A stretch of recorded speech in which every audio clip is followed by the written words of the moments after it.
Afternoon, everyone. I'm Kalandar, a student of SGS Food and Agri Business School, and currently pursuing my PGDM in Agri Business Management.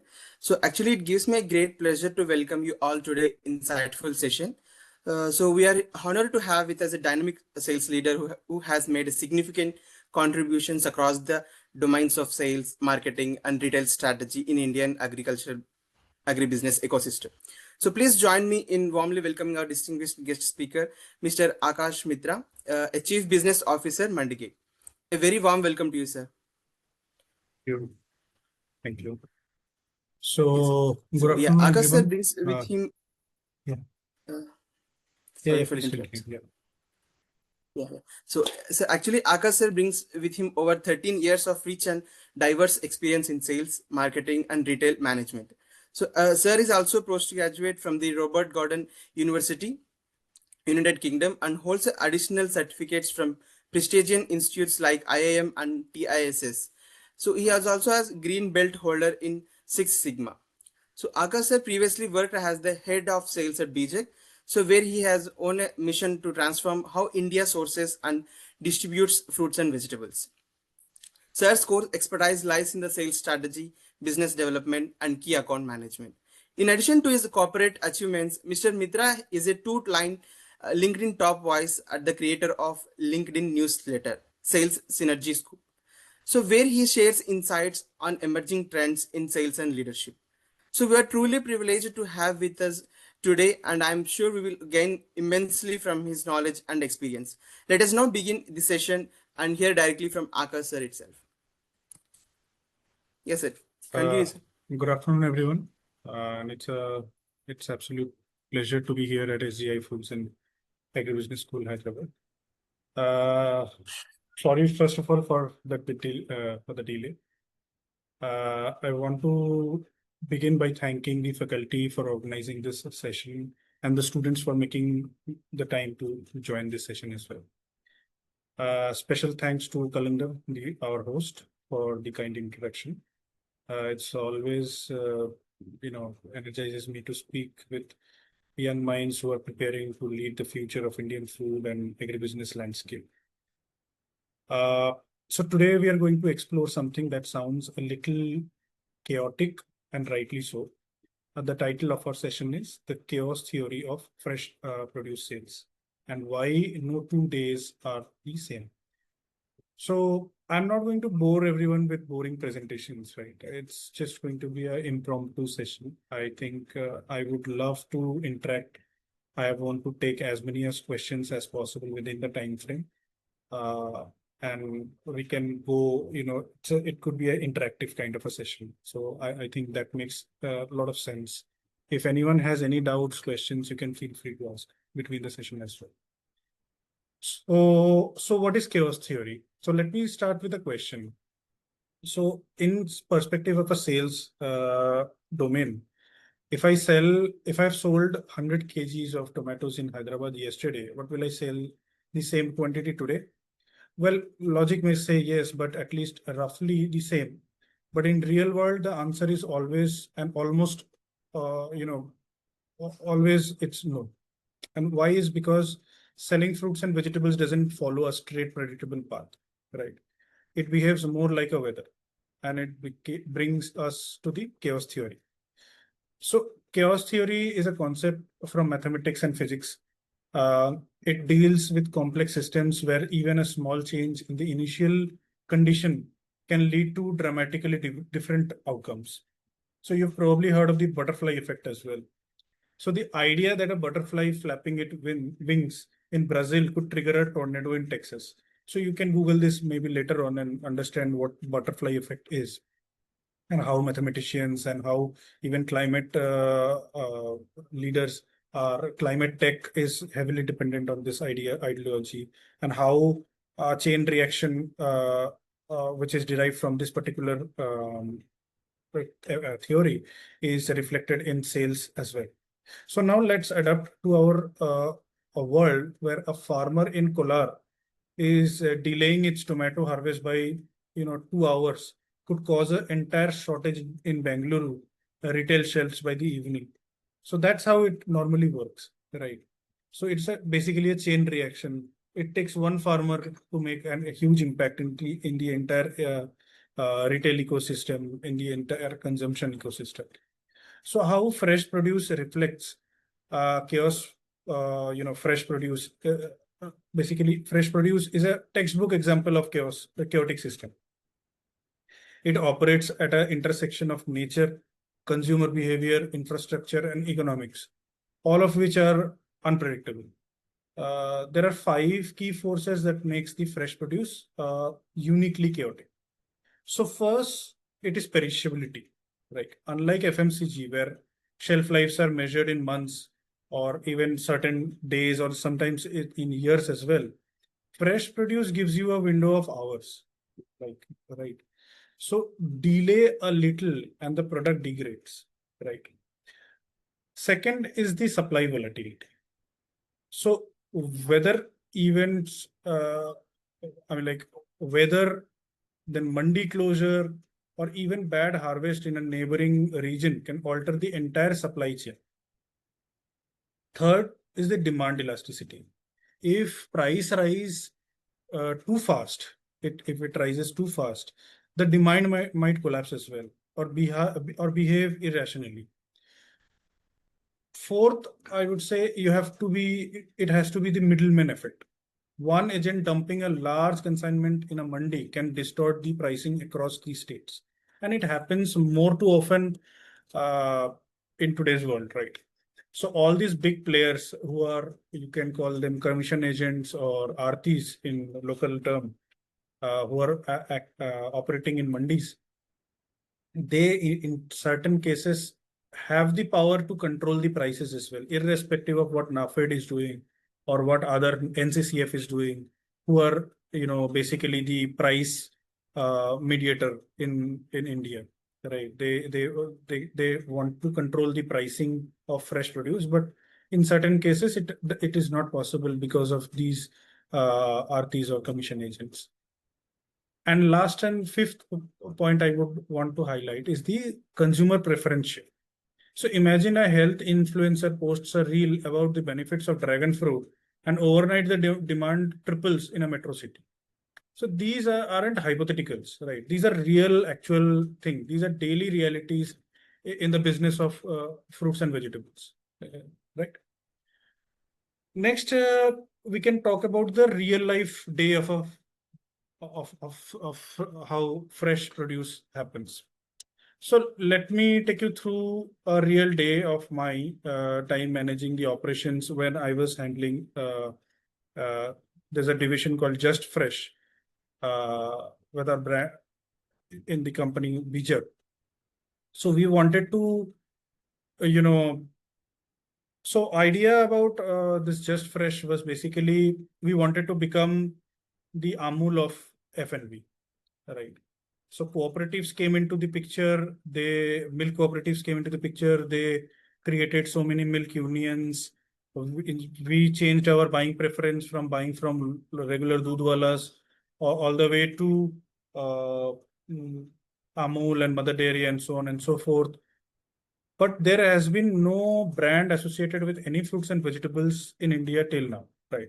National fruit of India is mango, but you cannot tell me any brand associated with mango or banana or potato or anything. If I have to ask, I mentioned this is an interactive kind of a session. Would anyone want to tell me which is the first agri-tech company in India? Can anyone tell me that? Any guess? Is it Cropin?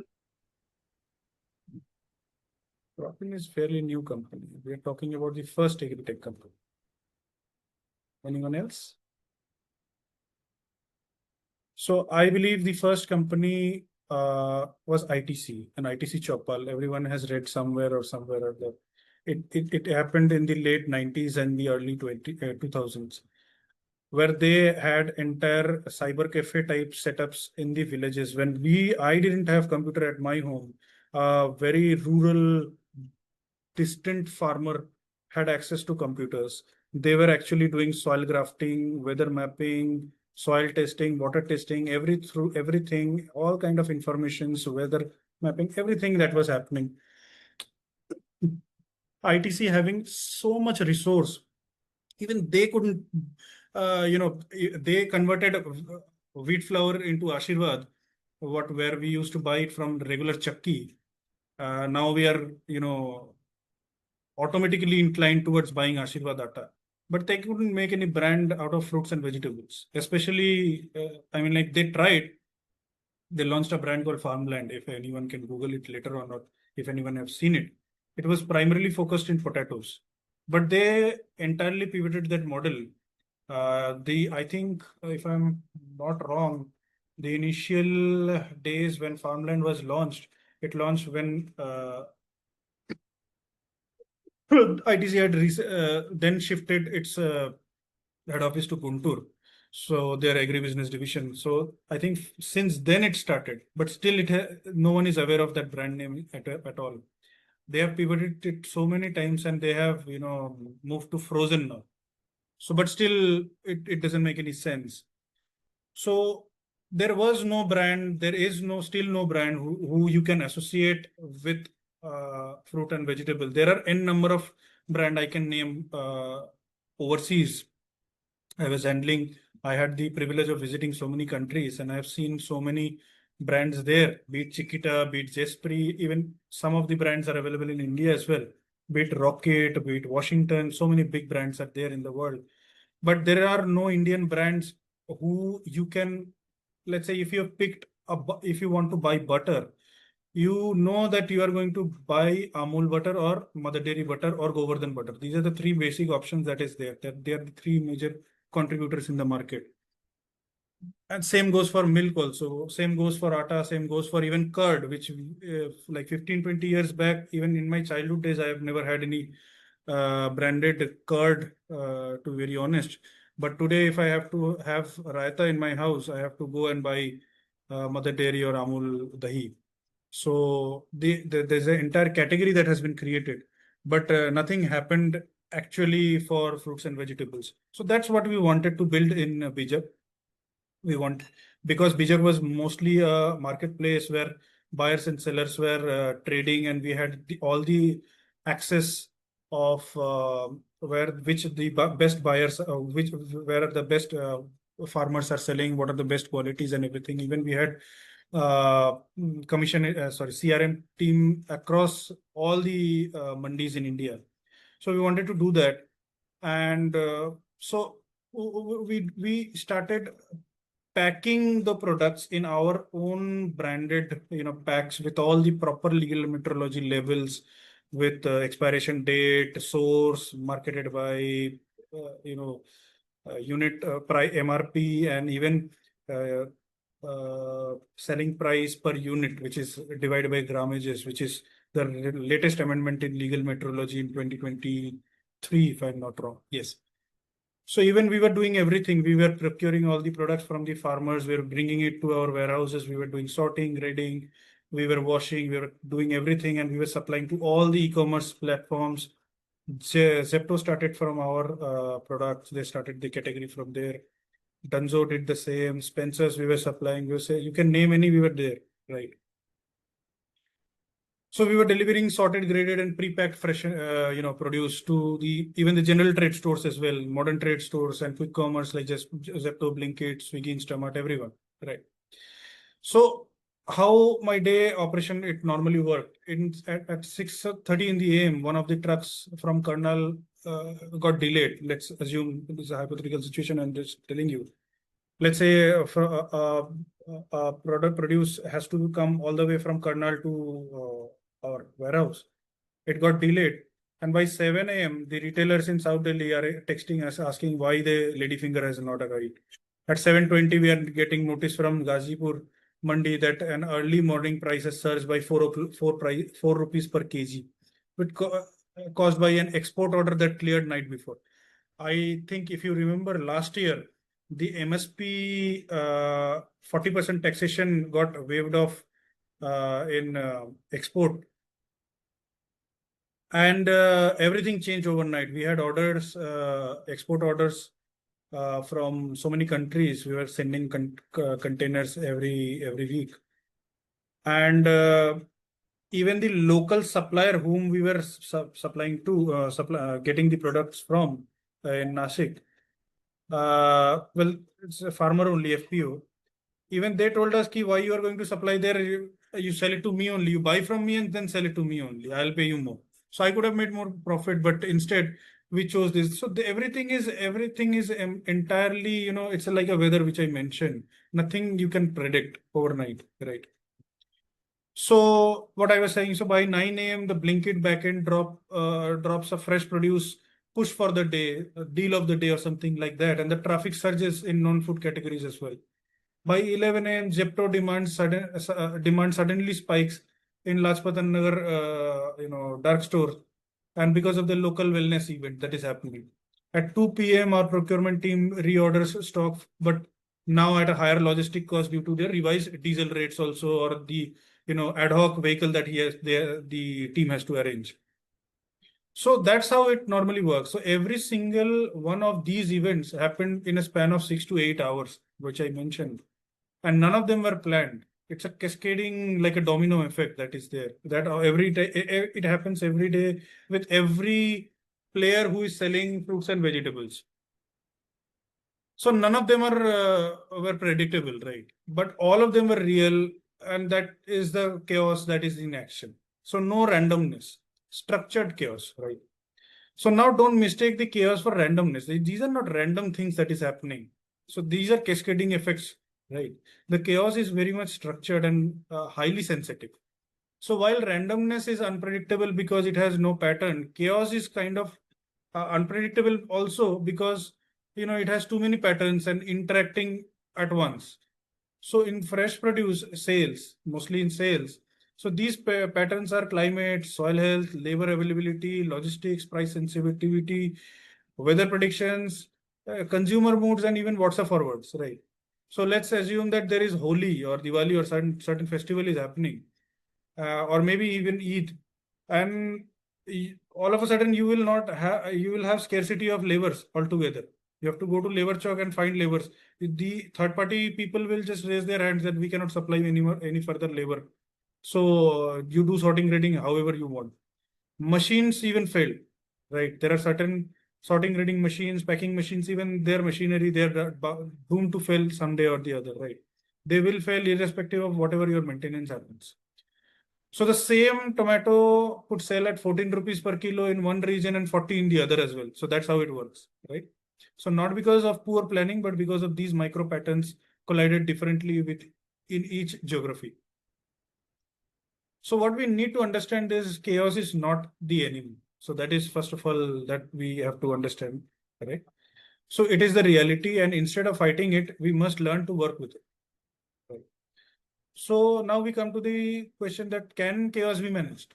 While we cannot eliminate the chaos, can we we can definitely manage it. So that is one thing. So that's if you can manage it, then only certain companies have been working it so far and so far. Right? And even it works with FMCG also, by the way. Not too much, but yes, it definitely works. So the first step is micro forecasting, right? Instead of making broad weekly or monthly projections, we must get comfortable with daily, in certain cases, even hourly forecast. So it requires granular data and dynamic dashboards, right? Today's world, AI is there, machine learning, blockchain, and so many things are there. This has become a yes, someone wants to say something. Yeah. Sorry, it was a disturbance. You may continue. No, I shouldn't. So second, we must empower the ground teams also, right? Centralized decision making often, slows down the response. In chaotic systems, the best results come when people on the ground are trained and empowered to take fast and informed decisions.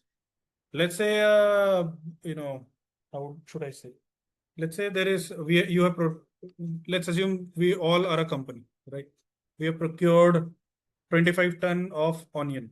It has just come all the way from Nashik. I am sitting all the way in Delhi, and it's a 32-footer container which weighs about 25 ton, just the stock. So we have received that. Now there is a price negotiation that is happening with the client. Let's assume the client is Zepto.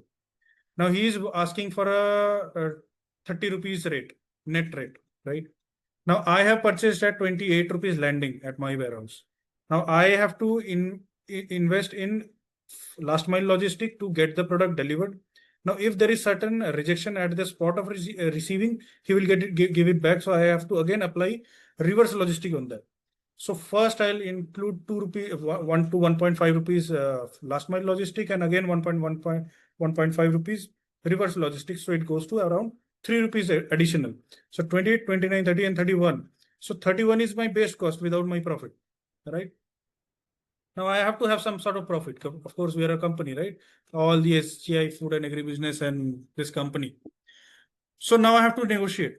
Now there is another person who is also supplying. He's selling, chalo main tumko 29 mein de raha hu, right? Maybe he had purchased a day before, or maybe the stock had been purchased 3 days back, and now it is already in the process of deterioration that is already happening. So he wants to liquidate fast. Now I don't have the, I am not in that hurry. So if I hold on to the stock, and that's how it, what the other person is actually doing is liquidation. He's liquidating the stock. I will also have to liquidate the stocks in 3 days time. So if I don't do that, then the price benchmarking and all these things just go to a toss. It doesn't make any sense, right? So third, we build in a chaos. We build a chaos buffer, right? That is very, very important. So whether it's buffer inventory, dynamic pricing tools, or flexibility of logistic partners, building for the resilience is the key. That is the key for this management of this chaos. Fourth, a strong farmer partnership. That is very, very important. The more diversified and dependable our farm network is, the better your shock absorption will be, right? If you're dependent on mandi, in the first part I mentioned, a commission agent or a RT can alter the pricing, right? But if you are, if you have that farmer FPO pool in your system, then you will have much better control. That is how it works, right? And finally, the real-time integration with demand platforms. Knowing what's trending on Blinkit or Zepto at 10 a.m. Helps you to move the right produce by the noon. So because it is a very hourly journey, it works that way. So why this is beautiful? So now here's something I truly believe in. So this chaos is not a problem to be solved. First of all, I don't think this is a problem to solve. Life is a journey. So it is a feature of the business to be admitted. It's a USP. In the world where it is increasingly digitalized and artificial, everything is so much systemized and computerized, fresh produce remains one of the few truly organic, living, breathing ecosystem. You can't manufacture nature, right? You cannot do that. Even nowadays, rain seedings are happening in a lot of parts of the country, but still you cannot manufacture nature. You can only work alongside, right? So every banana you sell carries the mark of the soil it came from. So every onion passed through 5 hands before it hits the shelf. Every cell, not just a transaction.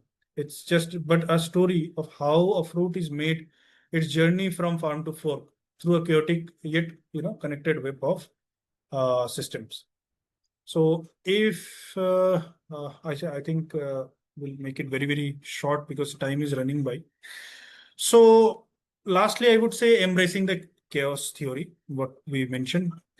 And to all of you sitting here today, the future of agribusiness managers, future entrepreneurs, policymakers, retailers, that's the dream that I have. All of you are going to become tomorrow. And I urge you to embrace this chaos. So don't fear it. Don't try to solve it. It's not that everything has to be solved. It is the way it is, and it has to be worked that way, right? So we have all. So I'll give you an example. So I think everyone watches cricket here, right? So still we prefer entire. I think in the entire world, we do want to play natural grass and natural pitch. We can create a concrete or some compost pitch and some turf, but we don't do that because we are humans. We are already engulfed and surrounded by so many artificial stuff like this laptop or my watch or everything. There is no human to human contact and connect. So we are losing it day by day. So don't fear it. Study it, build for it, innovate within it. Right. So the next breakthrough in fresh produce, logistics, or sales won't come from creating perfect systems. It doesn't work that way. It will come from creating adaptable systems. That's how it normally works. And we have to embrace this. So because in this business, no 2 days are the same. And that's the beauty of it, right? You don't get bored. आप railway में काम करोगे, you will get bored. You have to do the same thing over and over and over again. But for a data analyst who is working in this agribusiness line where sales he has to predict, forecasting he has to predict. For someone who's into the buying and the procurement team, they have to also predict the seasonality, which off-season product is going to fade off from their shelf, from their basket, which article it is going to come in. So crop calendar they have to create. Every year the crop calendar changes, right? So it is how it is. So it's a fantastic thing. And but within the right mindset, it's not a problem, it's an opportunity. And that makes the fresh produce sales domain so incredibly exciting. So thank you everyone.